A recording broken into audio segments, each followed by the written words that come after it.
Welcome everybody to another episode of the MakdisiStreet podcast. Today we're really very happy to have with us Jeremy Scahill, who's the co-founder of the Drop Site News and a really prominent investigative reporter, war correspondent, and author of two international best-selling books, Dirty Wars, The World is a Battlefield, and Blackwater, The Rise of the World's Most Powerful Mercenary Army. I think Jeremy is known to many of you, and he's extensively covered around the region from Afghanistan, Iraq, Somalia, Yemen, and other countries. And more recently, the last couple of years, Jeremy has done an unbelievable job investigating what's going on, especially in Gaza and the wider region. So we're really happy to have Jeremy with us to take us through the latest developments. Jeremy, welcome. Welcome to the show. It's great to be back on the street. I thought, Jeremy, I think we can start since it's ongoing. We can start with what's going on with Iran. I mean, we're all. I mean, I'm in Lebanon, and we're all sort of waiting for this, for what everybody's telling us is going to be war at any minute. They've been telling us this for the past week or two or three. We're still waiting. Meanwhile, there are these negotiations taking place in Geneva between the Americans and Iranians. Can you just maybe give us a little bit of the context and how you see things developing? Well, I mean, if we back up, I mean, we could back up decades and say that for many decades since the Islamic Revolution in 1979, the U.S. has tried in one way or another to weaken the Iranian state and its ruling government in an effort to overthrow it. But if we want to talk about the acute moment right now, let's just back up to the first Trump term when the neocon voices within the Trump 1.0 administration were, I think, quite clearly in the minority. People like John Bolton were agitating for a much more aggressive military stance toward Iran. And the best that John Bolton could get was a elimination of the 2015 nuclear deal that was signed under Barack Obama with Iran, the JCPOA, an intensification of really brutal, devastating economic sanctions, and then the targeted assassination of General Qasem Soleimani, perhaps the most prominent military figure in Iran, in a drone strike in January of 2020 at the Baghdad airport. And then Joe Biden comes into office, and he had campaigned on a pledge to restore a nuclear agreement with Iran, and he failed to do that, and in fact continued to preside over this regime of quite lethal strangulation sanctions. And then Trump, of course, wins the election in crucial part because of the Democrats' bloodthirsty support for the genocidal Israeli regime's onslaught on the Palestinian people. A side note to this is the Democrats did an internal autopsy, we can talk about this later, showing what many of us were saying at the time, which is that the Democrats are going to hand the White House to Trump because of the position that they're taking on Gaza, especially when Harris undemocratically became the nominee, turns around and says, I wouldn't change anything that Biden did. But be that as it may, Trump comes back into power, and it was clear that there was an altering of the political landscape within the administration. Even though Trump forced through this so-called ceasefire deal in January of 2025, when Biden's people refused to do it, it became quite clear that the neoconservative Netanyahu wing of the Trump administration started to assert a much more dominant role and achieve success in pushing their agenda with Trump. They basically entirely sideline what you could loosely call a more libertarian, isolationist strand of Trump world. And people like Marco Rubio started to take much more prominence in the administration, and now they're running around saying regime change all over the place: Venezuela, Cuba, Iran, etc. And in late December, when these protests began, I think that the neocons within the Trump administration, and certainly Netanyahu's inner circle, saw opportunity. But remember that some months earlier, in June of 2025, the United States and Israel launched a 12-day massive bombing campaign in Iran under the auspices of destroying or degrading Iranian nuclear capability.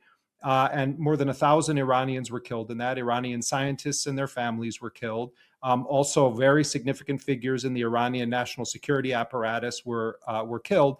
And Trump, Pete Hegseth, his frat boy drinking buddy that's serving as the so-called war secretary, Marco Rubio, other U.S. officials, they come out and say in very explicit big picture terms, we have completely and totally obliterated Iran's nuclear program. And they said it over and over. In fact, they put up a special web page at whitehouse.gov to say that anyone who claims otherwise is fake news.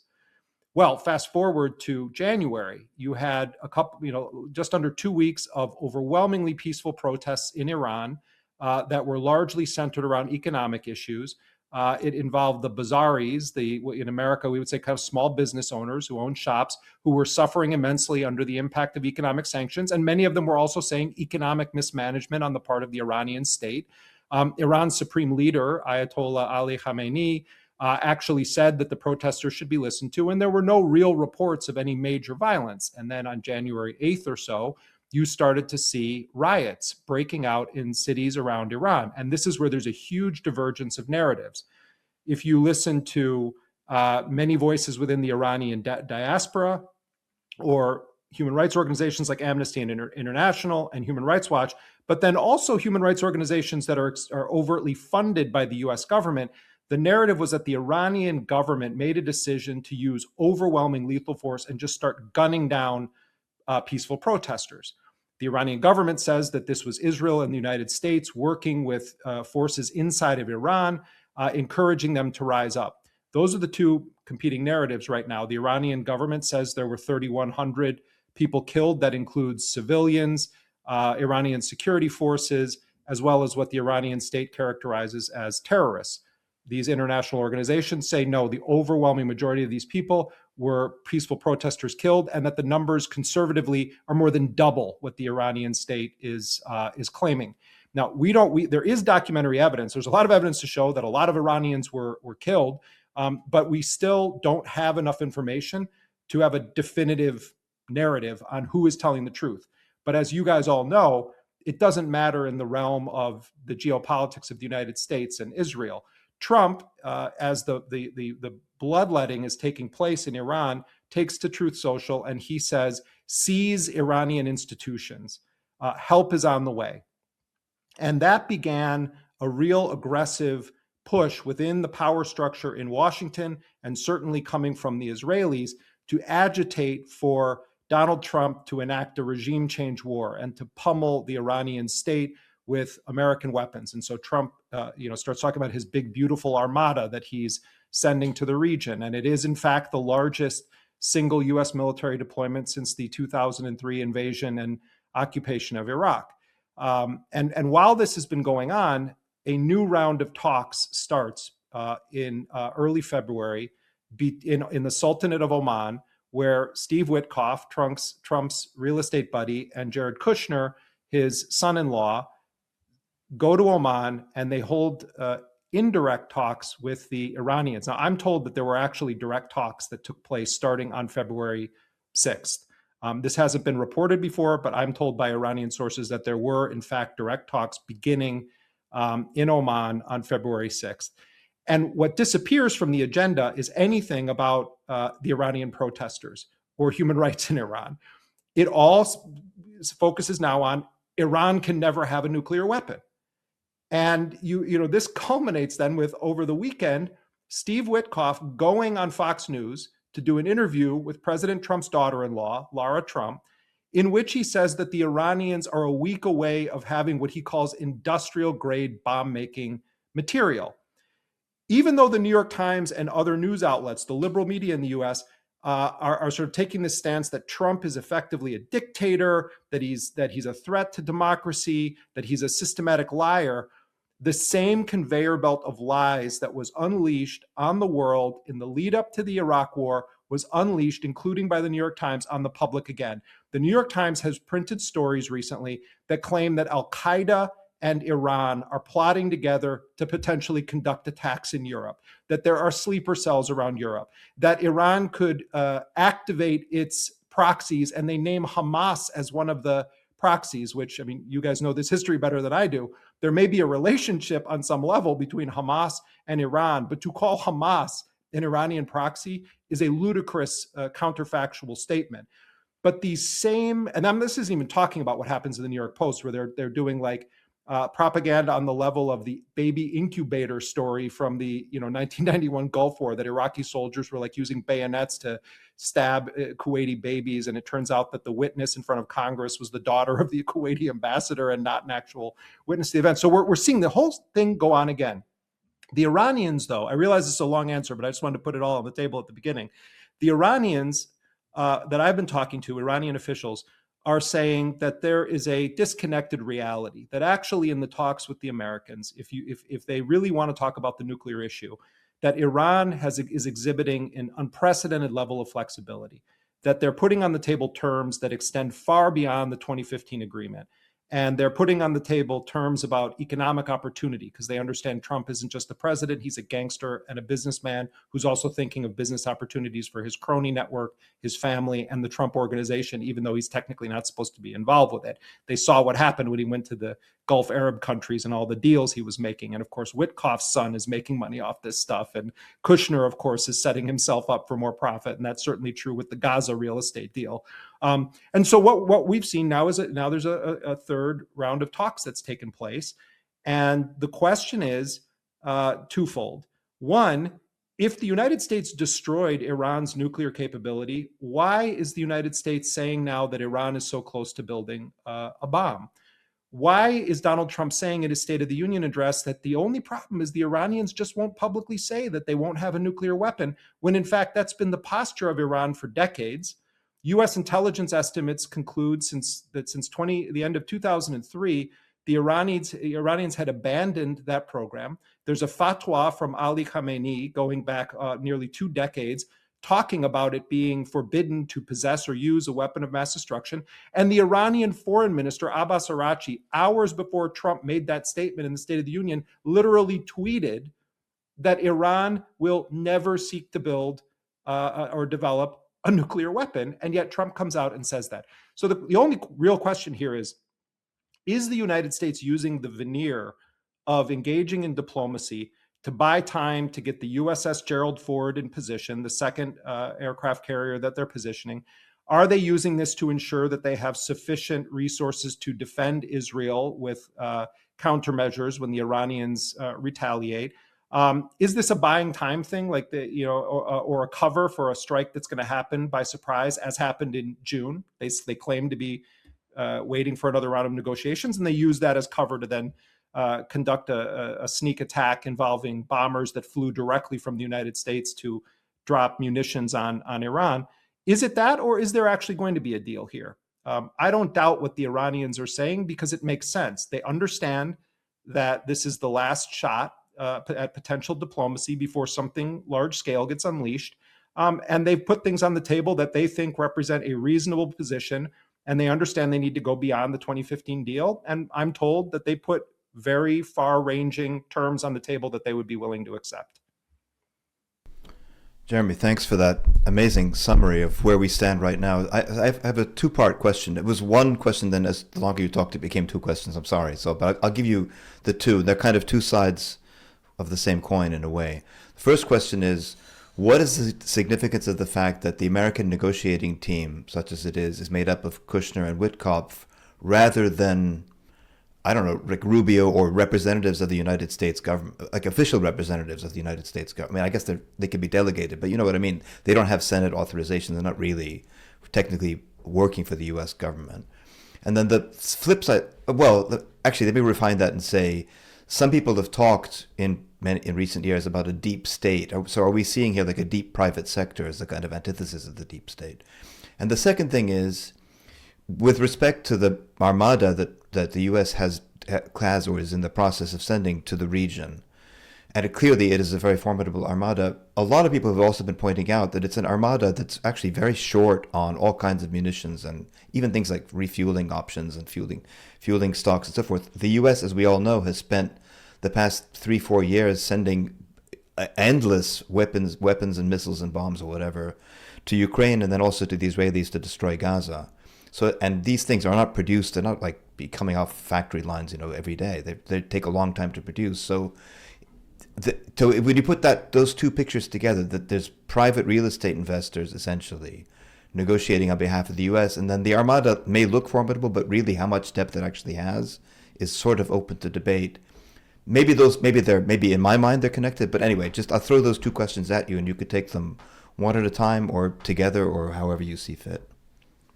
I love the concept you're painting there of a privatized deep state. I think there is a great deal of accuracy to that.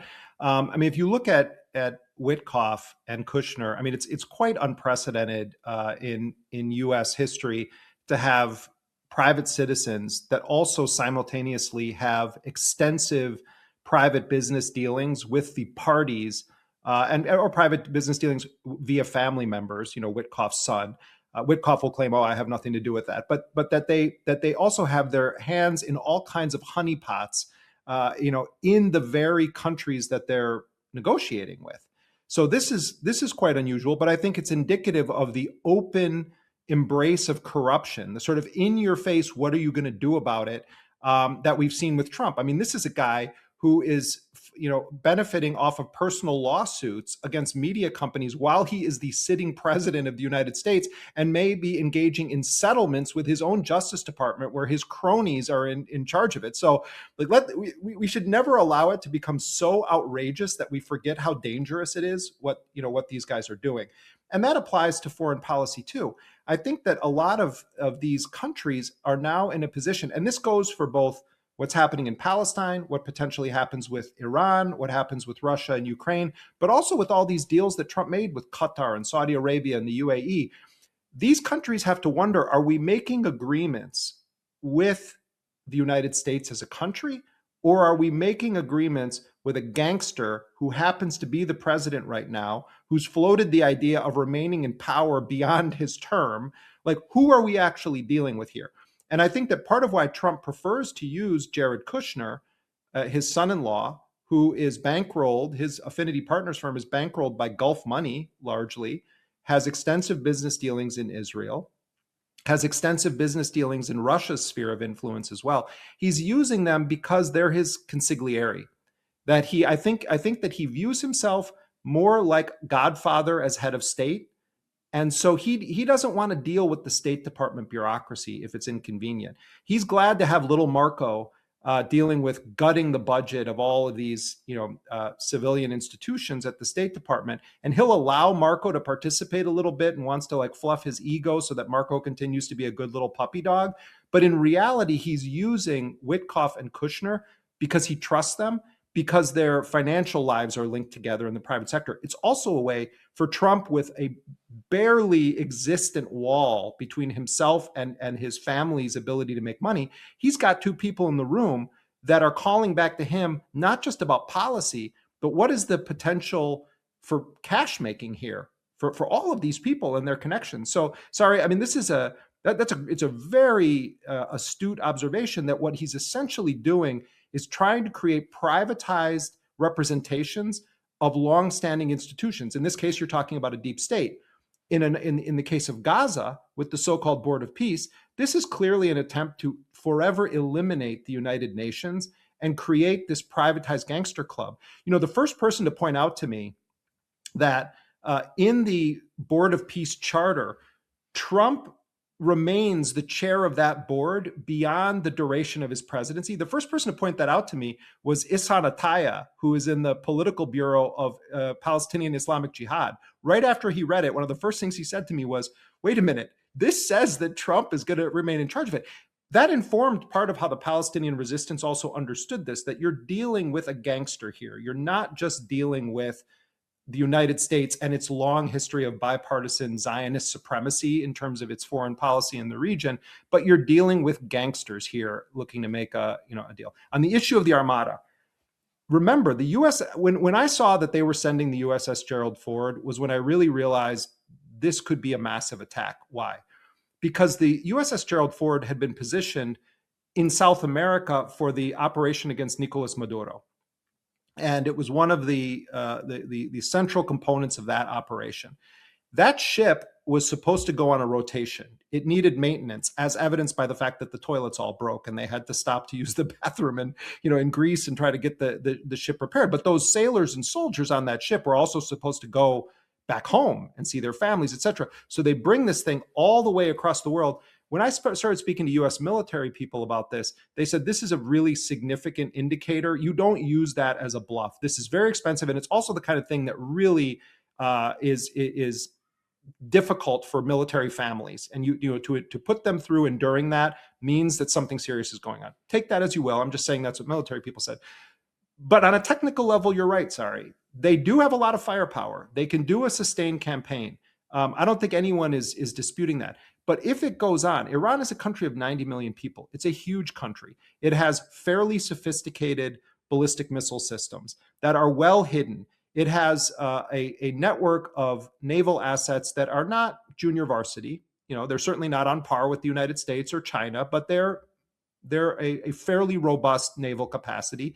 But the vastness, the size of the country, the fact that Iran is not a dictatorship of one, but is a nation that since 1979 has built institutions, that has found itself under existential threat from the United States, has multiple layers of succession built in, created new national security and defense council institutions to prepare precisely for an attempt at regime change.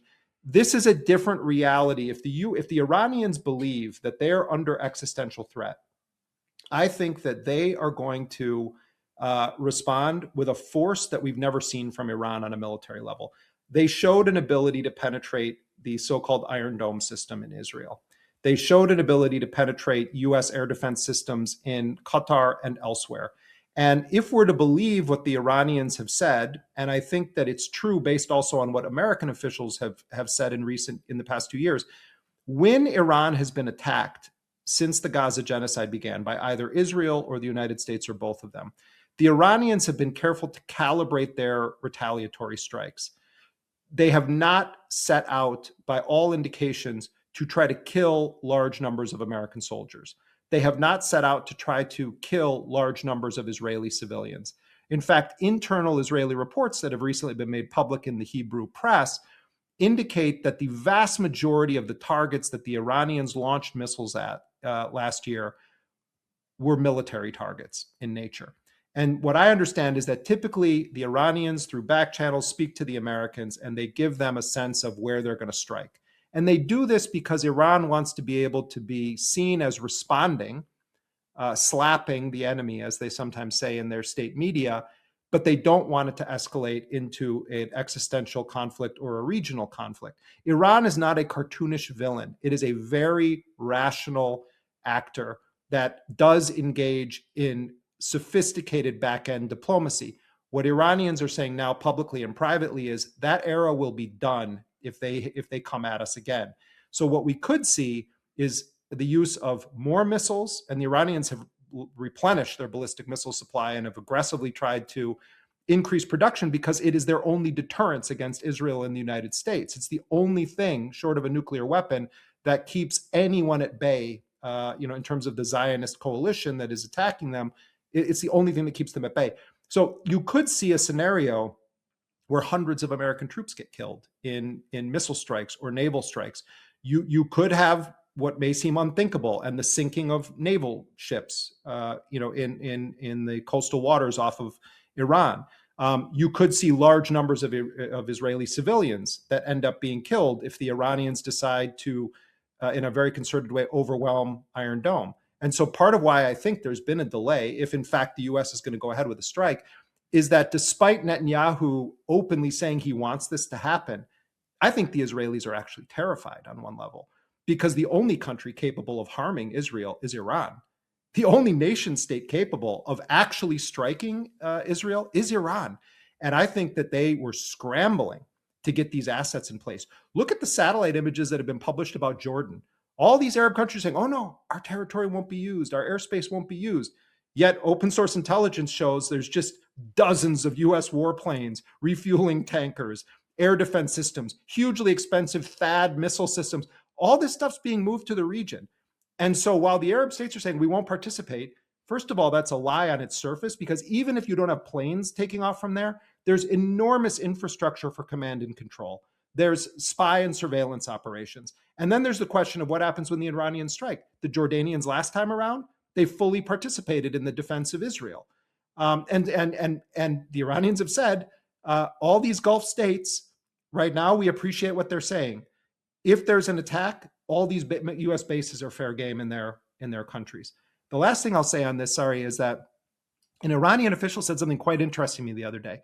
He said that after the Gaza genocide began, Iranian intelligence indicated that it was just a matter of time before the United States and Israel were going to try to engage in very large-scale attacks against Iran, potentially regime change attacks. And they identified that second only to the malign Israeli influence in pushing the US in that direction was the influence of Arab countries telling and egging Trump on to get him to try to attack Iran. And so the Iranians engaged in what they described as an unprecedented campaign of diplomacy with their Arab neighbors to try to repair relations. And part of it was also, I'm told, Iranians acknowledging what they called mistakes in their own policy toward those countries. And you've seen now a kind of shifting in the public stance of some of those countries. Of course, behind the scenes, there's different realities, but there is undoubtedly a public shift in tone, culminating with Egypt and Iran are now on the verge of totally finalizing a full restoration of diplomatic relations, which didn't even happen when Mohammed Morsi, who came out of the Muslim Brotherhood, won the presidency in Iran.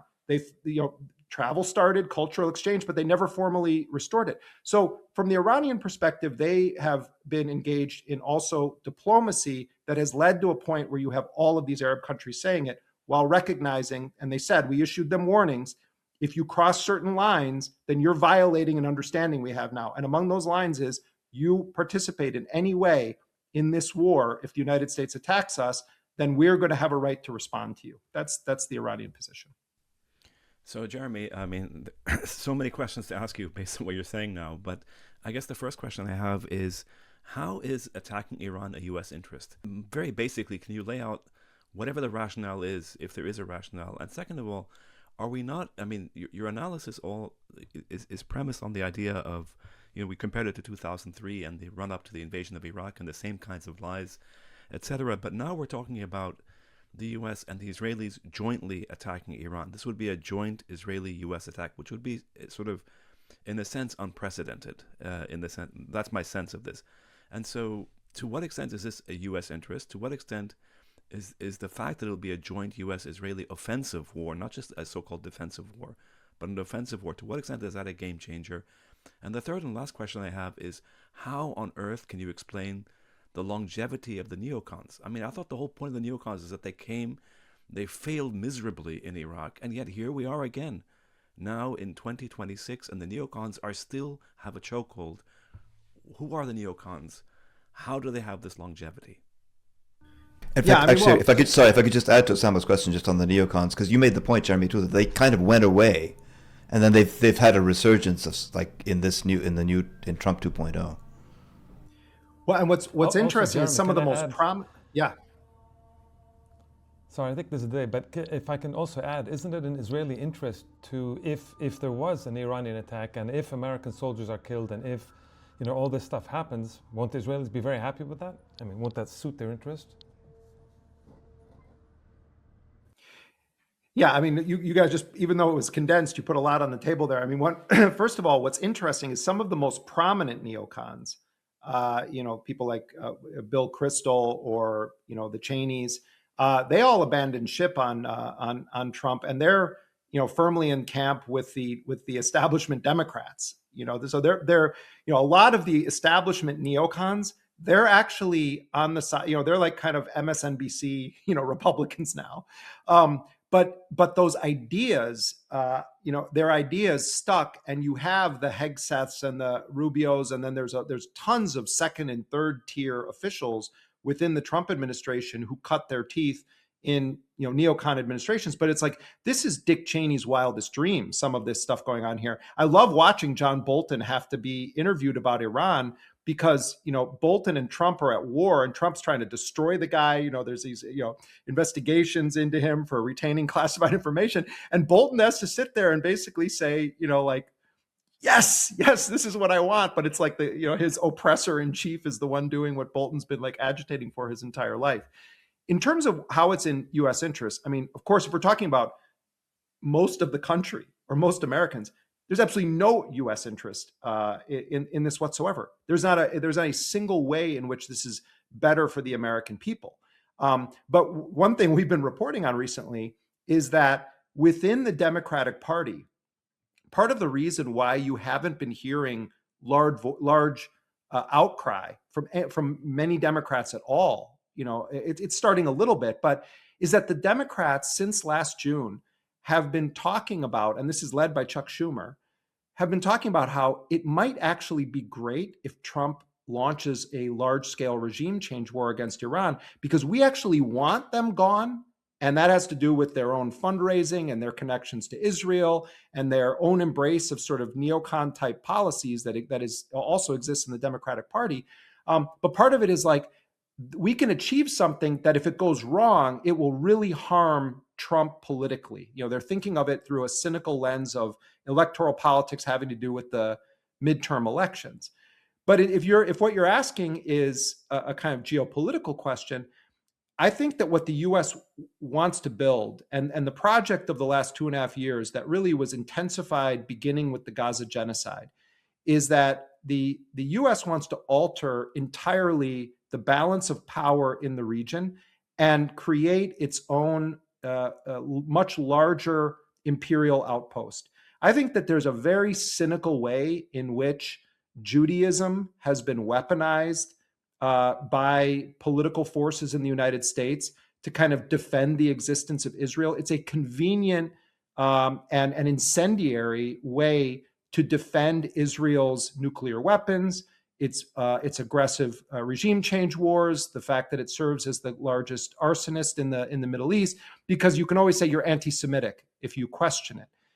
When in fact, the U.S. has its own long history of anti-Semitism. The U.S. refused entry of Jewish refugees in World War II. The U.S. refused to enter the war when fascism was trying to take power in Europe in the 1930s. And with the creation of the State of Israel, it wasn't about protecting Jews. This was a very forward-thinking plan to have a massive Western-run military colonial outpost in the region. And so that narrative is starting to crumble, even being debated within the conservative movement in the United States. Their narrative is in trouble right now. So I think that there's a way in which they view this as their last chance to try to run the deck as much as they can. And whatever they actually think individually of Netanyahu, the Zionist colonialist apartheid project is at the apex of its existence and has never been more influential.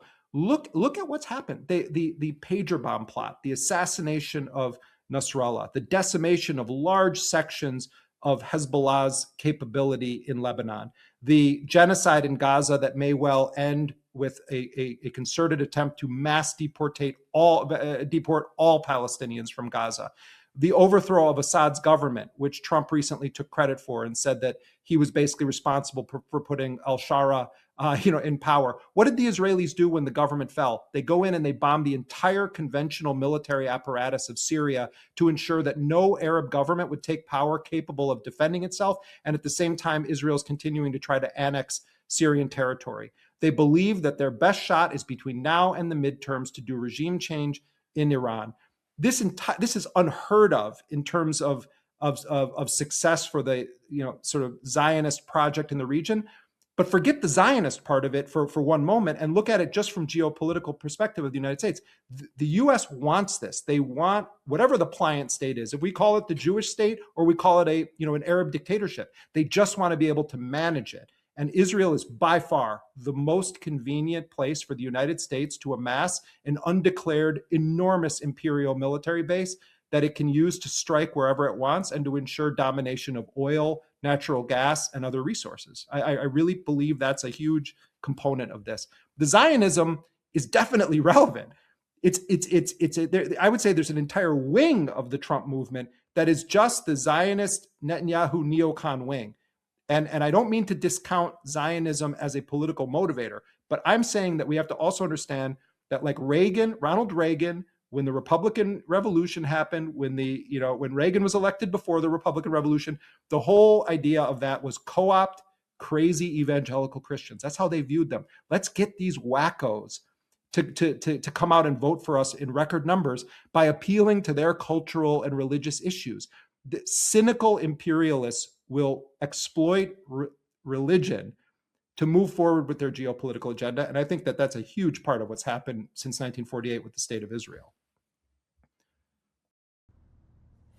Jeremy, this is fascinating, and we have this is now you've kind of gone into a part of the discussion that we always have as the brothers in terms of, so you're laying out the argument that in fact the Americans use Israel, whereas in this show, and Sede especially, I'm sure he'll come in here, it sees it exactly the opposite, where basically the Israelis are in utter and total control over the puppet who's Trump, and different people have kind of framed it in this kind of way. So you're still of the view that it's the imperial kind of show. I think there's great. Yeah. I think there's great legitimacy. I've heard Sari make this argument, and I certainly don't disagree with it. I mean, we may have some aspects of seeing things differently in terms of sort of the overarching policy, but I would not dispute at all that what we're seeing right now under Trump is that Miriam Adelson, just as an example, I think that Miriam Adelson alone has an ability to spur large-scale U.S. action on things. I mean, that's a remarkable degree of power. That Miriam Adelson is probably the most powerful Israeli, in the world right now when it comes to influencing U.S. power, and she has the most extreme possible Jewish supremacist Zionist agenda that you could have. So, and I think there's an entire wing of the Netanyahu neocon Trump movement. In fact, I would go as far as to describe the Israeli influence on U.S. policy in the region as akin to a vital organ in the body of the U.S. empire. I wouldn't necessarily say it's the brain or the heart, but it's a vital enough organ that it has an ability to infect the entire system or alter the entire system. So it's not that I disagree whole cloth with Sari at all. I just think that there are often moments when the United States does things that maybe Israel doesn't like or doesn't want. I think that's true of some aspects of the Gaza plan. But in the overall picture, I agree with Sari. I think that it doesn't matter because the interests are so closely aligned, whether it's Democrats or Republicans. I just don't think that it's that Netanyahu is in like full control. I think that it's that there's a total alignment of purpose. And when there are minor disagreements, they become inconsequential in the long run because the U.S. in the end will support the war of annihilation. But Jeremy, obviously, look, we're friends. We're on the same side in this argument. But just to sort this, rip me apart, this man. out, it's okay. Yeah, no, but on the question of, when you were talking about the preparations for this current, either it's saber rattling or it's just or posturing or they are indeed preparing for an attack. The fact that the U.S. has to pre-position THAAD missile batteries and anti-aircraft missiles and anti-missile missiles and indeed its own fighter aircraft to defend Israel, and that they did that, it did that in the 12-day war last summer too. The idea of having an attack dog is that the attack dog, you don't have to defend the attack dog, because otherwise, what's the point of having an attack dog? Like, if I have an attack dog, it's supposed to defend me. I'm not supposed to defend it, right? So this idea that there's a forward operating base, and that's what Israel is supposed to be in this sort of imperial military kind of schema, it's contradicted by the fact that the U.S. spends more time defending the attack dog than the attack dog serves. Like, again, in the first Gulf War in the 1991, the Americans told the Israelis, do not say anything, don't get involved. You're going to ruin the whole thing if you get involved in this. So keep out. Well, what's the point of having this forward operating base? Moreover, as you know better than I do, the U.S. has massive, much bigger military installations and air bases and all kinds of things, and ports and docks and airfields and so on in Qatar, I guess, and Bahrain, and like places in the Arab Gulf. So what do you need this tiny little operating base that is constantly, you have to spend half your time defending it? I don't know. It's just like it doesn't make sense militarily or politically from my perspective. On a kind of technical level, I disagree with part of what you said, because the amount of money that is made by U.S. defense corporations, there's an entire industrial scale profit making that goes on with U.S. militarism, and with the idea that it has to constantly be, quote unquote, defending Israel. It's not just about the pipeline of weapons going to Israel, the boondoggle of Iron Dome, et cetera, the massive, unprecedented level of, quote unquote, American aid that goes to Israel.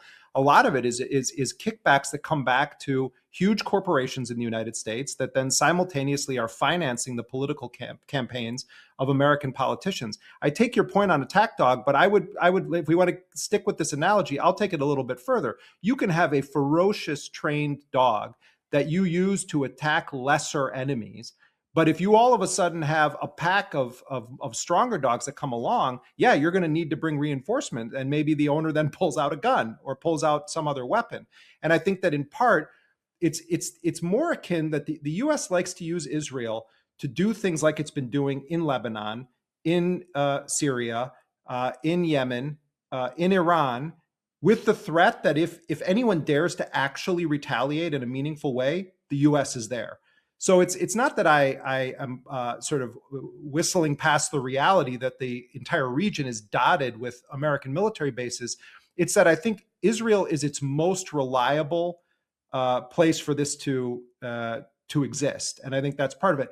But also, your point is a good one. Yeah, go ahead. Yeah, go ahead. Disagree with me all you want. Yeah. No, I apologize. No, just for clarity, when you say Israel is America's most reliable, you didn't say ally or base. Place, whatever it is. I'm still trying to understand the logic, because when you think of it in historical terms, I mean, as Sadi pointed out in 1990, when oil was actually threatened, or even in the Iranian Revolution when it first takes place, Carter and the Carter administration, the whole thing, the Carter Doctrine, the whole thing of moving U.S. military and naval ships and vessels and creating these bases throughout the Gulf region, that's clearly not about Israel. That's about the U.S., where Israel is completely secondary to the U.S. It's a problem that has to be managed. And what you're talking about when you talk about Adelson, you're talking about a massive amount of sort of, money and sort of lobbying that actually then bears fruit in terms of U.S. policy changes. So I'm trying to figure out how you can make both arguments at once. On the one hand, you're saying it's the most reliable place. How is it the most reliable place? I still don't understand, given the fact that the U.S. has to keep sending forces to sort of, I'm still trying to understand from a strategic perspective, because from the military industrial complex I understand, but the U.S. sells weapons. It's probably sold vastly more weapons in the war against Ukraine. It's not like the U.S. needs to sort of, I mean, the U.S. is going to constantly, the military machine here will constantly sell weapons around the world. It doesn't need Israel for that. And to the Gulf, of course. And whether it's pure profit. What other country in the world does the United States have regularly engaging in military or intelligence operations that if the U.S. were to do it itself, it would create issues for America? Israel is by far its most reliable proxy, if we want to use the term that is often applied to Iran. Israel is the most reliable proxy force utilized by the United States by magnitudes. And can you explain what you mean by that? Just like what do you mean? If we look at the past 2.5 years, the Israelis have enacted a series of military campaigns that the United States, for various reasons, would not have unilaterally carried out. The level of bombardment inside of Lebanon, the move to go into Syria in the immediate aftermath of Assad's fall and bomb the entire conventional military infrastructure.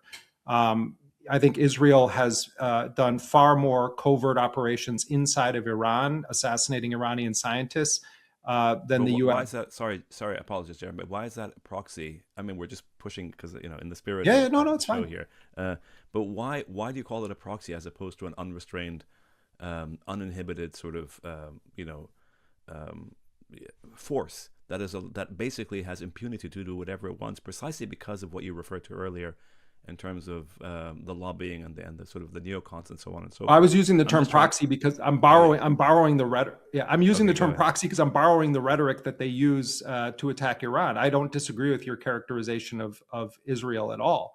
I think it is, if anything was clear about the U.S.-Israel relationship over the past 2.5 years, it's that the U.S. position is that there is no line that Israel can cross that the U.S. won't support. I mean, including the bombing of the Hamas negotiating delegation in Qatar. I mean, that sent a message to the region and in Arab capitals that I think was quite received in a quite disturbing way when they did that. But I think maybe you think I'm making more, a sort of more militant argument than I am. What I'm riffing off of some things that Sari said or sort of put on the table, and that you also did, Usama, about what is the American interest here. And I think that if you actually speak about it, there is no actual U.S. interest here. So I'm putting out what I think are strands of logic or thinking or some way that it's justified or ways in which it's benefited the most aggressive imperialists within the U.S. National security apparatus. What my personal opinion is that this is completely counter to anything you could claim is in the interest of any Americans. And if we talk, I mean, I hope we do talk about Gaza, but if we talk about the broader situation in historic Palestine right now, everything that the United States has been doing is counter to American interests, is ensured to continue to result in massive instability, the utter denial of the rights of the Palestinian people, the attempts to crush the Palestinian cause of liberation. This is all counter to American interests because it's guaranteed to turn what are historic battles about self-determination, it's an attempt to turn them into religious wars. And one thing that is clear when you speak to Palestinian resistance figures is that maybe religion is what motivates people in part, but all of them speak in the language of a national liberation struggle. And part of what I've been trying to do is convince Americans to dismantle the mountain of lies that's been built about who the Palestinian resistance are, what their view is, what their conduct is actually like versus the exaggerations, propaganda, and outright lies. So I guess what I'll say to you is like, you guys are both right in the sense that like, I'm not making my own political argument. I'm trying to put things on the table that I think can explain a policy that doesn't actually make sense. I know you guys have a kind of thesis in part about, about Israel sort of pulling the U.S. by the nose on this. No, I don't fully endorse it a lot. Sorry, it's not that we have a thesis. We have a discussion amongst each other. It's okay, not that right. we have I watch the show. I mean, I often agree with you guys. Yeah. Jeremy, just a quick moment. I mean, actually, it's ironic because the U.S. interest in Iran is I mean, if there is one interest, it's making sure they don't get nuclear weapons. And the Iranians have said, as you said, for a couple of decades, we don't want nuclear weapons. The second interest is to have stability, which is what solving the Palestine issue would give. And in both of these cases, it's the Israelis that are pushing to ensure that U.S. interest is not met. And so, as you're asking, we're trying to discuss. Okay, well, if we could all agree that American interest is not in bombing Iran, and if we could all agree that creating this massive instability, and that Israel, even the Saudis have come out and said, Israel is the actor that is destabilizing the region, and they simply cannot be contained or controlled. If everybody, including the Gulf guys, now understand this, then how else can one explain this constant shift that only the Israelis benefit, and everybody knows only the Israelis benefit. That's it. So that's not to say that there's not an imperial component. Of course there is, but it's gotten so extreme in these last. I mean, it started in the 1990s, but by now it's so extreme in its perversion that it's just very, very difficult to think anything else other than the Israelis just have total control. I think that's what we're at least trying to think about. We've been trying to think about. I mean, look at this so-called, this Board of Peace. I mean, what a spuriously named body. And if you look at, I mean, one thing that's really been just driving me insane, and I should know better because we all follow, media discourse closely. All four of us do, but this repetition of the idea that the Palestinians agreed to disarm, as part of the October agreement is a complete lie. First of all, the Palestinian resistance signed a very narrowly focused agreement that had to do with exchange of captives, terms for a ceasefire, initial Israeli withdrawal positions, and the resumption of basic life essentials to the Gaza Strip. I don't think we should call it aid because it's not aid. It was that the Israelis had a full spectrum blockade against anything coming into Gaza. And yet they're saying full speed ahead. Well, Hamas agreed to disarm, and they're using this issue of the weapons of the Palestinians in Gaza, of the Palestinian resistance in Gaza, as a stand-in for something else, which is that the entire point of this is a total surrender of the cause of Palestinian liberation and the Palestinians being put before a set of choices. You either serve indefinitely as plantation workers on Jared Kushner's farm, his real estate project, and maybe we're going to kill you and maybe we're going to deport you at some point, but you either agree to that or we're going to kill you right away or we're going to forcibly deport you. The Israelis are building huge infrastructure. They control nearly 60% of Gaza's territory right now. There's no sign of them leaving. The U.S. is building military bases, has plans to build military bases inside also of the western sections of Gaza, which are not currently under Israeli command. And the entire presentation that Jared Kushner gave was a real estate presentation.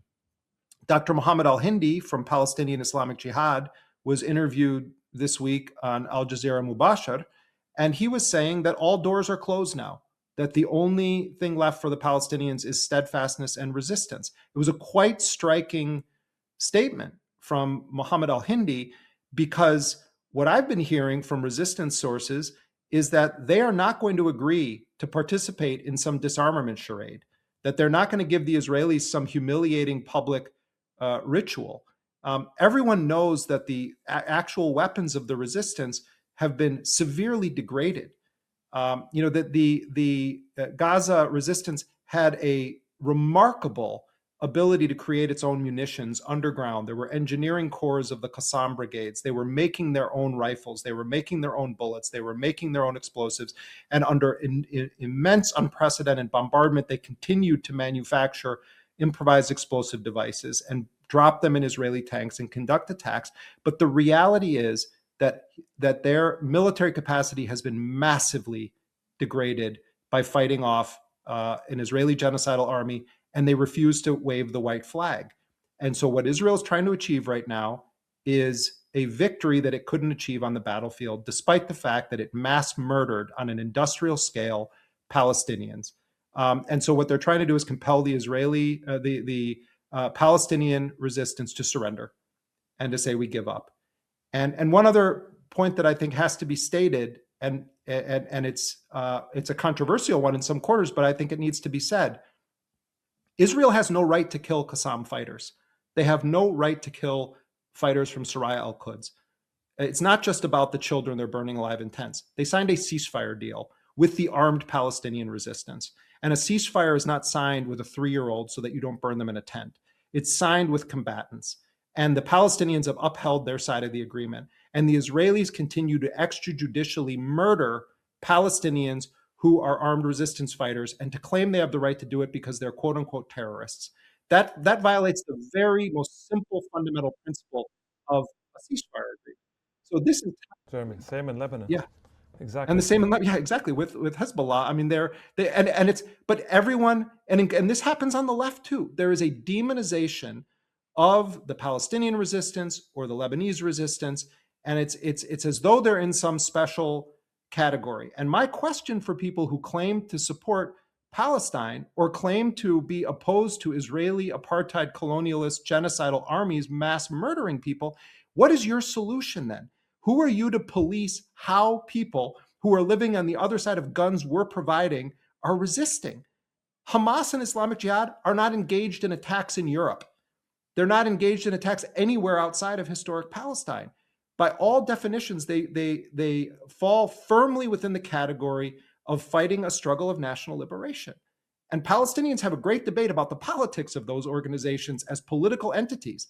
And that's not my place to weigh in on. But I'm just saying, objectively speaking, this demonization campaign has aided and abetted the genocidal narrative. And what we're seeing is an extrajudicial killing of Palestinians who've committed the crime of resisting and then signing a ceasefire and upholding it, leaving them subject to just being murdered. And as you say, Jeremy, it's not just killing fighters, it's killing fighters who are in the act, not even in the act of resisting. They're in and the civilians too, they're being killed for the act of existing as Palestinians, right? So but here, this is interesting, right? Because there's like a knot here. So on the one hand, we have Kushner and Trump and visions of this, it's really it's like the worst kind of dystopia you could possibly imagine.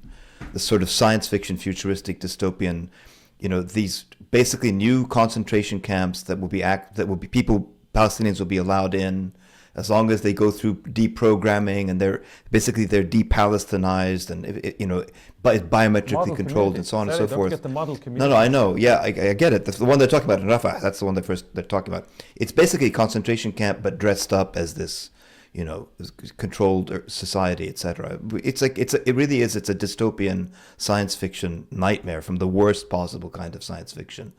So that's on the one hand, and then of course, meanwhile, the beachfront properties that Kushner is salivating over, and Trump and so forth. That's one sort of vision.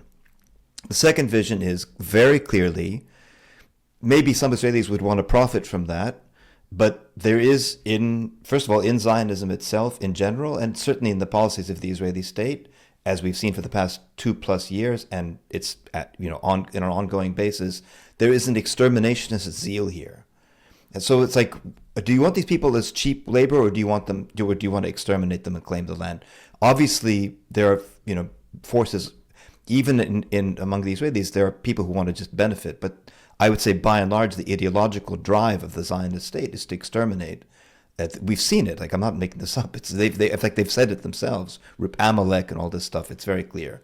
So there's two kind of contradictions there. And then of course the third kind of contradictory element of this knot is the persistence of first of all, Palestinian people in Gaza, who you can't deprogram these people, no matter what Kushner has in his head. You're not going to take away their Palestinian identity and reduce them to nameless, faceless, unidentified Gazans, to use that horrible terminology, right? And among them, there are political organizations, militant organizations, military organizations. So how do you see this three-way knot being resolved? Is Gaza going to be reduced to a pool of cheap, exploited labor to benefit Trump and Kushner and these people? Is it going to be a site for continuing extermination? Because those two things contradict each other. And then what indeed about the 2 million surviving Palestinians, including the resistance factions that remain armed, and that are still there, even if they're degraded, they're still armed. I don't know. What do you like? I don't. Of course, how do you know? How does anybody know? But like, what do you think are what are some of the likely scenarios that could play out here?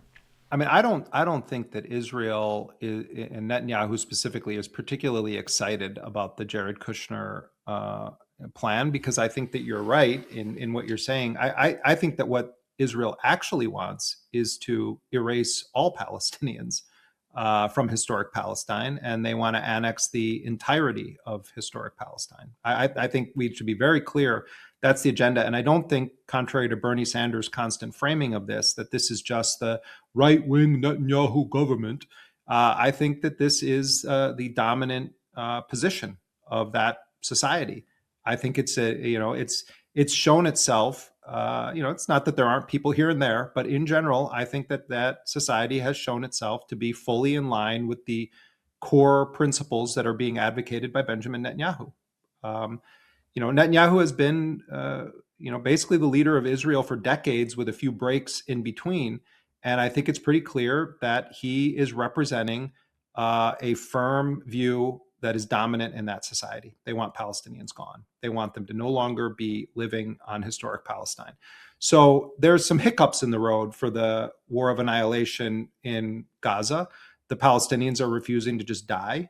I think that if Palestinians in Gaza had a chance to leave tomorrow, based on Palestinians that I speak to in Gaza, I think it would be tough for some people. And I think, it's unbelievable, the steadfastness of the Palestinians of Gaza. And I think that Israel, part of the intent of it was to create a situation like that, especially when people have small children or sick family members. I think this was part of the intent, was to make it so unlivable that then when the opportunity comes, we can take you to Libya. We can put you in Somaliland. We can, they're going to try to get tens of thousands if they can succeed at that. When Israel was letting people leave the Gaza Strip throughout the genocide, in trickles sometimes, they would try to get them to sign things saying that they understand they have no right ever to come back, to Gaza. So I think the Israelis, they'll take what they can get in terms of getting people out of Gaza. But I don't know that they're ever going to succeed in making Palestinians their workforce for any of these real estate projects. Not necessarily because I think that they won't find the money or they won't have the corporate interest or whatever, but I don't think it's actually what Israel wants. I think that they want to fully annex all of Gaza. So I think the real battle is on this question is going to be between those forces. What can we do? And then the question becomes, what happens when the dust settles on this moment? And let's say that they get thousands of international troops in there, from Indonesia and Kosovo and whatever kind of bizarre coalition they put together. Let's say there's thousands and thousands of international troops that come in, and they divide up Gaza into these sections, and then you have this Palestinian technocratic committee come in, and they say, oh, we're going to bring in the Gazan police force, the Palestinian police force, and there's going to be one weapon, and one state or one authority, one weapon. What happens then? Palestinian resistance negotiators have told me, have suggested to me that they would accept the Palestinian police force having a monopoly on the use of public display of arms. That they're open to an agreement that we retain our weapons, but anyone who is seen unauthorized with a weapon in the street, we will support them being arrested by Palestinian police if they violate that. That's a quite significant concession that's been, informally, and I think at times formally, put on the table by the Palestinian resistance. But what happens when you start having incidents where Palestinians are daring to be Palestinian, or the Israelis continue to conduct their lawn mowing strikes? Are we expecting that Palestinians never again will have the ability to engage in self-defense, that Palestinians have to forever abandon the armed struggle component of the national liberation cause? Everything about Palestinian history has indicated that that is not going to happen, that Palestinians aren't going to just lay down and accept this. So I can't predict what will happen at that time. I will say that Israel has very effectively cut off almost the entirety of the ability to manufacture weapons by Palestinian resistance in what they've done in Gaza, and also by what they've done in the West Bank. By cutting off access via Jordan, continuing to cut it off, with the attacks against Hezbollah, with the overthrow of Assad's government, it is undeniable that had an enormous impact on the armed resistance organizations within the occupied West Bank. There's no question about that. In Gaza, almost the entirety of its rocket supply has been either used or destroyed. There's a very grave situation facing the Palestinians in terms of just getting basic weapons. It's a tactical reality that has to be acknowledged right now. But Palestinians have had periods of resistance where they've had almost no weapons before, where they've used the stone, or they've shared single rifles. So it could be that the clock is being rewound in terms of some of the capacity, and Palestinian resistance will have to come up with new ways to strike. But one Palestinian resistance leader told me recently, when I was talking about this bleak reality from their perspective, and he said, when some Palestinians were growing up a couple generations ago, the image, was the stone, and the child throwing the stone at the tank. And he said, now the image that they're growing up is about Abu Ubaidah, is about the resistance fighters wearing Adidas flip-flops who emerge, from a tunnel in an active guerrilla warfare, and they bravely go up and drop an IED into the tank of an Israeli occupation force. Or it's Yahya Sinwar in his last moments throwing sitting in a chair and throwing a stick at a drone when his high-tech killers are coming to assassinate him. And that you can't predict what the children that grow up seeing those images are going to decide is their method of resistance. So all these questions are up in the air. What are the imperialists going to do? What are the Zionists going to do? What are the Palestinians going to do? I can't answer any of those questions, but that's the reality. Those are the core questions right now. All this talk from Trump, etc., it's, for now, it's all an illusion because we don't know yet what reality is going to emerge on the ground. The one thing that I would never bet against is the ability of Palestinians to defy the odds with their will to live and their refusal to surrender. I think that's the only thing that we can safely predict. Yes, well, I think we all agree on that, Jeremy. Obviously, 100% in terms of the will to sort of survive and to persist. I guess the question I have for you as we move towards the wrap right now, is this question. You've described in the show in sort of very sort of stark terms, and it's in a sense chilling terms. Not that you're chilling, but what you were describing is chilling, both in Gaza and in terms of the region.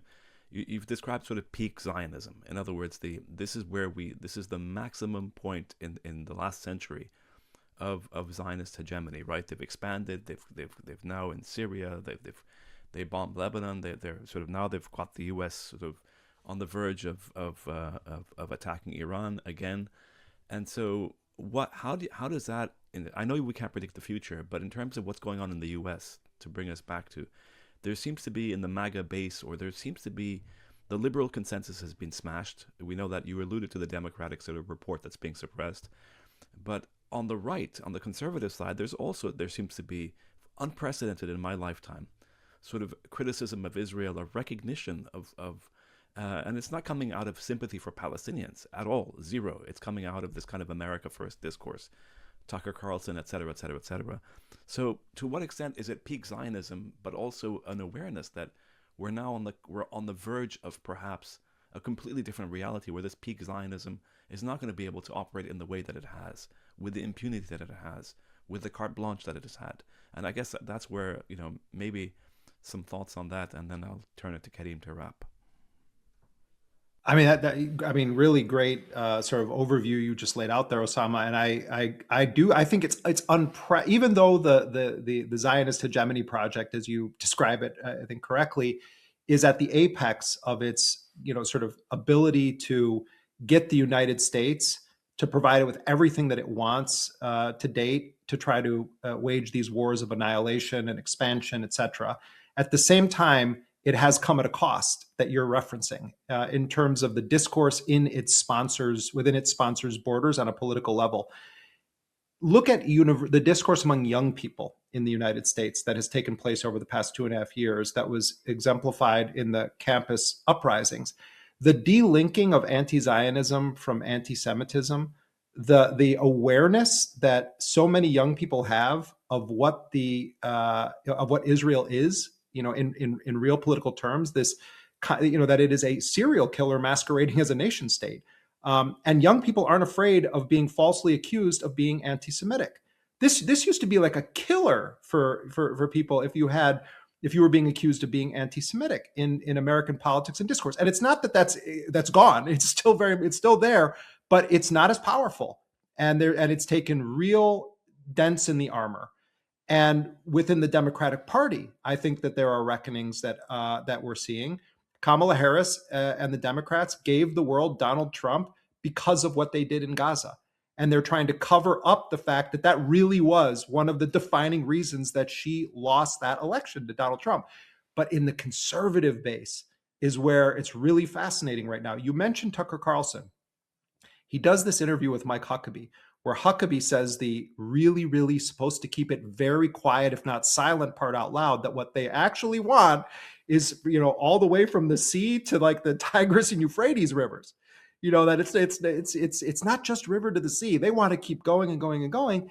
And Carlson also, when I was in Qatar for the Doha Forum recently, Tucker Carlson was there too. And I would disagree a little bit with it, not including concern for Palestinian lives. He went to a camp in Qatar where Palestinians had been evacuated from Gaza to receive medical treatment, and did a very powerful story and commentary about what he witnessed there. The most heartwarming aspects of Tucker Carlson's transformation, in my view, is that he is at times veering away from the America First framing of it. Yes, that's the dominant, line that Tucker Carlson is taking, but it's beyond that. It's quite interesting to see what's happening with him. I understand he recently sat down privately with Trump to try to convince him not to bomb Iran. And you have the right wing within the MAGA movement, some of the right wing forces within the MAGA movement are really coming out and saying, we don't want Israel dictating anything about our lives anymore. If we were to sit down, the four of us, and talk with some of these people, we may find some of what they say repulsive or what motivates them to say things, but it's a very newsworthy thing. And this has never happened in American politics. So, and it's going to become a huge issue in this primary season, both for Democrats and Republicans. It's not just AIPAC, and it's not just about, as Sanders, the right-wing Netanyahu government. The king's, clothes are sort of coming off here, and it's like people are starting to realize, wait a minute, this is nuts, And I mean, I had so many conversations with quote unquote normies, people that aren't immersed in the way that you and I are. I come from a big Midwest family, and I know a lot of people that have nothing to do with politics. I've never in my life seen as many non-political people take an interest in a foreign policy issue more than they have in the question of, why are we doing this? Like, why are we doing all this stuff for Israel? I mean, I'm sure you all say the same. It's an unprecedented level. So if there is something to hope for in the midst of all of this, I think it's twofold. One, in the heart of the empire, the state of the discourse is unprecedented. Israel has never faced a tougher time manipulating the body politic of the United States than it's facing right now, because it's also happening from the right, and because young people are growing up not afraid of the labels and toxic falsehoods thrown at you if you are pro-Palestine or you're opposing Israel policy. That's on the one hand. But the second is a more bigger picture historical one. What is the butterfly effect of everything that we've seen Israel do? Some Palestinians that I speak to from the resistance believe that Israel has dramatically overextended itself, and that it is setting in motion events that could lead to its own destruction. This is a longer discussion, but I guess it speaks to something that I often think about, and I'll end on this, that I do think that sometimes a blow is landed that doesn't impact a fighter until deep into the later rounds. It's maybe possible that what has happened over these 2.5 years, we're going to look back in 20 years and say, wow, look what that set into motion. I don't think it's guaranteed that's going to happen, but I think that it's a plausible scenario that the genocide and all these wars and everything is going to be is going to result in something that none of these people declaring victory right now will ever have imagined. Jeremy, this is a fantastic place to end on a note of hope, and I tend to agree, and I think we've had this discussion a lot. I think as you're ending it, the idea that the Israelis, the hubris in a sense, or overextension, their loss of global popularity, they're going to reach an end. I mean, we've had Ilan Pappé tell us on this podcast that it's the beginning of end of Zionism. But of course, this will take a while to unfold.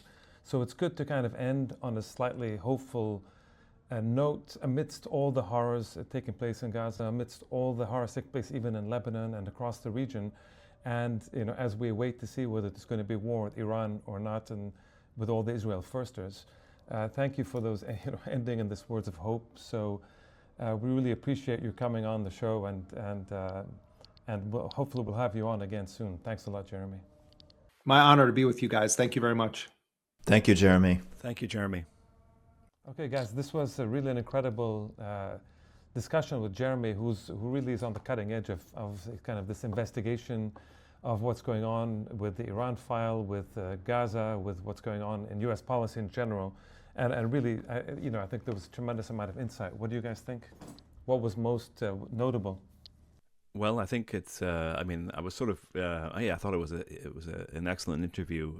He's incredibly frank. He's incredibly direct. He's incredibly to the point. I in the end, I have to say, I sort of alternated between feeling, on the one hand, despair at the reality of what he's describing, essentially. This sort of the hegemony of those who are completely anti-Palestinian in the region, and what's going on in terms of the imminent war on Iran, possibly, and the annihilation of Gaza, the destruction of Gaza, the genocide, etc., the bombing of Lebanon, the impunity, etc., etc., etc. And on the other hand, he's saying, but there's also a shift taking place. So it's hard to figure out, the shift is maybe. The shift is actually happening, but whether the shift will lead to consequential politics or changes in politics and policies is a big maybe, as opposed to the reality now of darkness. Sadi, what did you think? I think, Oscar Wilde, I think it was Oscar Wilde who said, we're all in the gutter, but some of us are looking at the stars. I think there's something like that our discussion with Jeremy, and I think of it more really honestly as a discussion, which was really refreshing, because it wasn't so much an interview, it really was a dynamic discussion back and forth. I think that it covered the spectrum of political positions, political possibilities, and then also ups and downs, highs and lows, right? I think clearly what's happening in Gaza right now is catastrophic. I think between the Kushner-Trump, plan to turn Gaza into this nightmare dystopian pool of cheap labor for them to build their Trump casinos on the Mediterranean, like that, between that possibility and the other possibility of the continuing extermination of Palestinians, those are both so dark and dismal. And of course, the question of Palestinian steadfastness becomes important. For me, one of the high points was when he pointed out, the Palestinian resistance to Israel. I don't mean necessarily armed resistance. I mean like Palestinian refusal, Palestinian self-assertion, let's put it in positive terms, has ebbed and flowed historically. And it's true that, the whole thing of rockets is one thing, hijacking in the 70s is something else. One of the peak movements for peaks of the Palestinian, self-assertion and refusal of Zionist colonization and settlement and occupation and apartheid came in the first Intifada, which was nonviolent. And that really was a peak. And I think we could be returning to that peak, I think, via the BDS, the boycotts, divestments, and sanctions movement too. In other words, resistance to Zionism and to Israeli occupation and to apartheid and to genocide does not necessarily need to take the form of armed resistance. Nonviolent resistance can be incredibly powerful. In South Africa, it wasn't the armed struggle that overturned apartheid. It was actually nonviolent resistance and an international campaign of sanctions. That's ultimately what changed the day. And so I think when we look about where we stand now, the utter isolation of Israel and Zionism in the West, which is its life source. It always has. Wait, let me finish. Let me finish. Go ahead. So that its isolation it's unprecedented on the left and the right both. That's also equally unprecedented. And so it's well positioned now, a campaign of boycotts, divestments, and sanctions, which is still there, it's just always been there, to come roaring back as the Palestinian campaign. That there's no reason that can't take over very, very efficiently and become the vanguard of the Palestinian struggle, in this next phase. It has in the past, it will. I think this is its moment again in the future, given that, what other choice is there? The people on the ground, there's not much they can do one way or the other, for good or for ill, because of the occupation is down their throats. I mean, like, so it becomes the turn of those in exile. It becomes those, Palestinians who are dispersed internationally, as all of us are. It becomes our turn, as we have in the past, to lift the mantle and carry on the struggle. And I think that's where we are, in this next phase. Sorry, go ahead, Osama. No, I was going to ask Karim to comment on or to reflect on your point about the model of South Africa. I mean, I just don't see. I mean, we keep referring to the South African model as a model, and why is it? I understand at one level why it is, because it was successful insofar as there was a divestment campaign that eventually bore fruit across the West and the United States in particular. But Sadi, we're seeing, and Karim, I mean, you want to talk about this? We're seeing an unprecedented, ferocious backlash that none of us have ever seen in the West, in terms of a clampdown, in terms of censorship, in terms of vilification, in terms of the weaponization of anti-Semitism or claims of anti-Semitism, in terms of the everything's been, and at the same time in the Middle East itself, in where Karim is and around the word Karim, I don't know, there's this kind of, as Jeremy was saying, there's this extraordinary sort of success, as he put it, of the Israeli project in terms of its domination, its hegemony. And so I don't know how one can, Karim, I don't know, where do you want to come down on this? Because it seems to me that it's very hard to not be sort of to not think to not have a lot of trepidation about where we are, Karim. Oh, by the way, I do have trepidation. It's not that I don't have trepidation. I'm really worried about people in Palestine above all, especially in Gaza. Sure. No, I understand. But the West Bank too. No, It's of course you are. that's their turn. It's underway as well. It's a nightmare there. Saying you're not worried about Lebanon? I think look, in my circles, I think from what I've seen, the discussion, the comparison to South Africa has gone down a lot. I just don't see that relevant anymore. It was at one phase. I think we're way beyond that, I think now. The way in which the Israelis and the whole kind of Zionist circles that operate in America and other places just make the South Africa case really very distant, at least from where I stand and from where I live and kind of think about. I'm not sure there's anything to compare anymore. I mean, except when people start talking about other settler colonial states in the distant past. I think here it's interesting. I mean, Lebanon is interesting in one sense, which is, yes, the Israeli project supposedly won militarily. Hezbollah was crushed.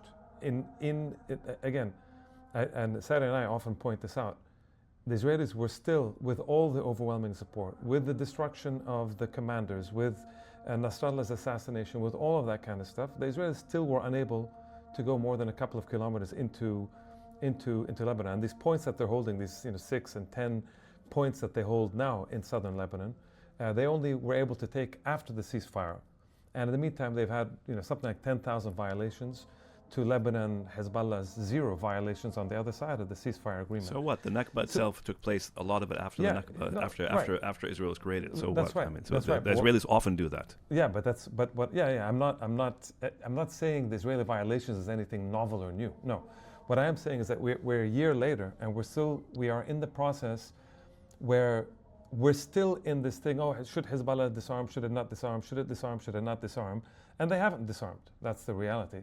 Those whatever's remaining of the long-term missiles are still sitting under the mountains in Bekaa. The Israelis are desperate to get to these.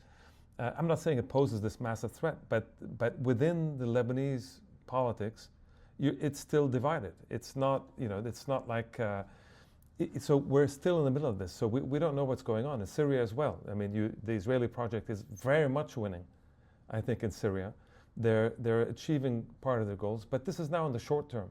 You don't know what's going to happen. The Israelis are going to be picking fights with the Turks. They already began talking about it as though the Iran thing is over. They're already starting to pick fights with the Turks. That's going to play out in Syria. You're going to end up, and in Lebanon for that matter, and you're going to end up with new dynamics. So I do agree with Jeremy. I think he made a very good point about overreach. I think the Israelis will overreach, and we can't freeze that one moment where it's not even them, where the Americans basically enabled them to have this victory, this military victory at a certain level, and freeze that and say, well, that's forever, that's just going to be the point. So Palestinians, unfortunately, again, have to be steadfast, and they bear the brunt of this violent settler colonial genocidal ethnic cleansing area. So obviously they bear the brunt of it. And then as it expands into Lebanon and other parts, you're going to have this expansionist Israeli project that won't stop. There is no stop. My point has always been the Israelis will not stop. So doing agreements or not agreements, these are always just temporary mechanisms that simply will never changes the nature of the Israeli project. So I think over the long term, I agree with people like Ilan Pappé that we're coming to the end of Zionism, but it's a horrendous moment which will be the most violent of stages. Isn't that right, Osama? I mean, possibly we're going to see Seti. I mean, I'd rather tend this to Seti because Seti is the one who. Were you convinced? I mean, so based on that, I mean, because I'm anticipating Seti. I mean, Seti, speak for yourself, please. But this whole idea of the we tend to agree more than you on this front. What do you mean? No, but Karim, but you and I disagree on the question of sanctions. Well, the tail on the dog, the whole tail on the dog thing, and the question of whether or not the shift there is an undeniable shift. I mean, Jeremy talked about this. There's an undeniable shift taking place. I mean, the paradox, and Jeremy ended with this thing, the paradox on the one hand of sort of peak Israeli power. and sort of the Zionist project in terms of like just the idea of taking over the West Bank, taking over, devastating Gaza, constantly trying to ethnically cleanse Palestinians, expanding into Syria, into Lebanon, etc., etc., etc., and now on the verge of a war with Iran. On the other hand, there's a huge like public opinion shift in America. The question is, does that public opinion, now I forgot to ask Jeremy this question, does it matter? Given the fact that we're now in the era of oligarchs. Over time, I think it matters over time. Well, it doesn't matter in the sense we're in the era of oligarchs. We don't give a... Wasn't Jeremy Party. just talking about the report? Wasn't Jeremy talking about the report that suppressed the Democratic Party? They did their autopsy. At a moment, yes, they suppressed it. No, but the maybe King-Crane Commission, and the King-Crane Commission was published in was suppressed. People suppress things all the time. I guess that's the point I'm trying to make. Like, suppression alone doesn't actually indicate. It just means that there's power to suppress. That's what I'm trying to say. Again, I mean, maybe I'm being maybe I'm just too. No, I think that the change that's happening now is unprecedented. I agree. Like the business of the public opinion polls, there have never ever in the history of this conflict been polls showing a majority of Americans more sympathetic with Palestinians. Democratic voters. Genocide. 3 times as many. No, but it wasn't. But this, by the way, it's coming. It was from before the genocide. The genocide really advanced it a lot, but that's not. It's a trend that began. It began really in 1982, bit by bit, and it's been going ever since. And the genocide is like the apotheosis of it in a sense. So I think the idea that this state is utterly dependent on America for its survival and its continuance as an enterprise, let alone its violence and colonization and bombing and killing and all this. They can't do anything by themselves. They need American financial support to do what they do, to the tune of tens of billions of dollars at a time. So what that means is they need the West. They fundamentally need the West. Because this is nothing new. It's very obvious, right? For decades, they were able to extract support from the West because of a form of cultural hegemony, narrative and cultural hegemony. It was unquestioned. Of course, this is what American people think and what American media report and what American politicians do. That hegemony has been broken. So the Israeli response, the Zionist response in America is, as you said, Osama, coercion, blacklisting, threatening, cajoling, all this kind of stuff.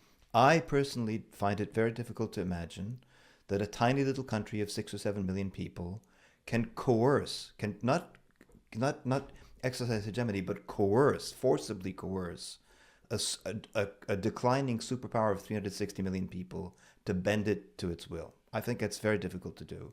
When you combine that with the overreach on the ground and its overreach politically and culturally and ideologically in the U.S., I think they're in deep trouble. That's what I think. Let's see. Karim, the last word to you. I mean, because your perspective you're muted. You're muted again, Karim. So first, Sari, you had said that we disagree. I'm not sure that we disagree on that front. What I'm saying, maybe where we differ when you said that the South African paradigm is not relevant. See, but that's the moment for boycotts, divestments, and sanctions. No, I didn't say it's not relevant. I'm saying it's less relevant than it used to be. It's not. I think we moved on. You're taking it just from the thing of sanctions. I'm saying the question of sanctions, of course, is important. The question of public opinion in the West is obviously extremely important. I'm not sure that when we've been talking, increasingly about, let's say, the Tucker Carlson kind of, that wing. I'm not sure these guys are boycotting for the reasons that they used to boycott South Africa. It's a different trend. They're not boycotting. I'm saying, like, if you push this trend, and they go to the end of this trend, which is turning full scale against the Israelis and everything the Israelis stand for. I mean, let's say, if you just push that a little bit further front, that's not a South Africa kind of comparison. Maybe on the left a little bit, but even those on the left, you wrote a whole book about how the liberals, the so-called, I don't know what the left is in America, but these kind of liberals, these are the ones that supported the Israelis through knowing full well what they were doing, even during this genocide. So the shift that's happening is happening at a different level, and to me, it started in particular when this kind of left of center, call them, younger people started to associate Trump with Netanyahu. And they understood that connection was, if you want to mount a campaign against Trump and if you want to oppose Trump, you have to oppose that form of Israel. You simply have to oppose them. It's one and the same. So it's less a boycott issue in that sense, and it's more an almost an autocritique of where America is going and the kind of the fascistic tendency where America is going, that they now see and they recognize finally that that's what Israel is. And so that connection is fused together. That's where I think in part is coming from. I'm not saying that sanctions is a bad thing or outdated or should not happen. Of course it is. It's very important. But I'm just saying it's one of a bunch of things, whereas in South Africa and the West, that was the only thing available, was boycott. Now there are other things that are available. Yeah, I think the shift, I think that, the shift in public opinion is, I think it's massive. And that book I wrote about liberal support for Zionism in Israel was the whole point about the book is that it's premised on denial. You can get liberals and progressives to support this project of ethnic cleansing and destruction and genocide as long as they don't know what it is they're supporting. And there are all these elaborate mechanisms that Israel and Zionism have used to bamboozle people into, like, even people. So is Bernie Sanders in denial, or is he not now? Just as an example, is he in denial? Yeah, within the thesis of your book, is he in denial or is he not in denial? Total. He is the classic. He is the classic. What about Gavin Newsom? Liberal what about Gavin Newsom? The same. Kamala Harris. Same thing. No, all of them. These are the people that are supposed to be the front runners of the Democratic This Party. is the question. This is the question. There is a big split in the Democratic movement, or in Democratic politics, the capital D Democratic Party politics in the U.S., between the party elite and the party base. The party base, the polls are very, very clear. It's 3-1 in terms of sympathetic to Palestinians, sympathy to Palestinians as opposed to Israel. So it's, if the Democratic Party establishment wants to win elections, that's what they have to do. If they want to go on losing elections, Kamala Harris taught us how to do it, and Hillary Clinton before her. You go on thinking that you know more than your base does. That's not how. And they should release and they should release the report. They should release the report. Of course they should. But I mean, like, we didn't need the report to tell us. Everybody knew this. But by the way, Sadi, just as a final note, and then we should end here. It's not just a question of Palestine and Gaza. 80%, the polls that I saw, maybe between 70 and 80% of American public totally opposes a war with Iran. So that forgetting Palestine, right? No, but as opposed to Iraq, which was 80%, before the war was 80% supported. So that shows that I don't think 80% supported the war in Iraq. I don't think so. No, a lot. I think it was. There was support. They were able to mobilize support. I think the campaign of lies and deception and in the run up to the Iraq war was so appalling. And maybe you're right. Maybe it had an effect. I thought they were the largest demonstrations in history against the Iraq war. They didn't matter. You can have both things. Yeah, Salwa, maybe you can have both things are possible. Salwa, in March, I'm looking at a thing. I'm just looking at the thing. March 2003. Before the invasion. Days after the invasion started, 76% of Americans approved of the war. At this. The question is. But this is long before they paid. I'm saying at the beginning. I'm saying in the build-up. Here we're talking about the build-up to the Iran war. I'm saying in the build-up to the Iraq war, you had a vast majority, whereas in Iran you have a vast majority that are opposed to it. Opposed to the war, Because Americans have learned from 20 years of war too. They know this is not what the New York Times. They've been lied to enough. People have been lied to enough. They're tired of being lied to, and they get both the left and the right. But they also know that this is associated with Israelis. I think that's part of the issue. Yeah, absolutely they do, and that's Tucker Carlson point. Now, if there is a war, and if America does suffer considerable casualties, if an American ship is sunk, if an American aircraft carrier is hit by an Iranian missile, who knows what's going to happen? Also, with the domestic realignments inside the U.S. because of the connection to Israel. Let's hope there's no war at all. Let's hope there's no war. Of course, we hope there's no war. Of course, we hope that there's no war. Okay, guys. We will find out. On that hope, I think we should wrap. Yeah, good to see you guys. Good to see you. Bye. Bye.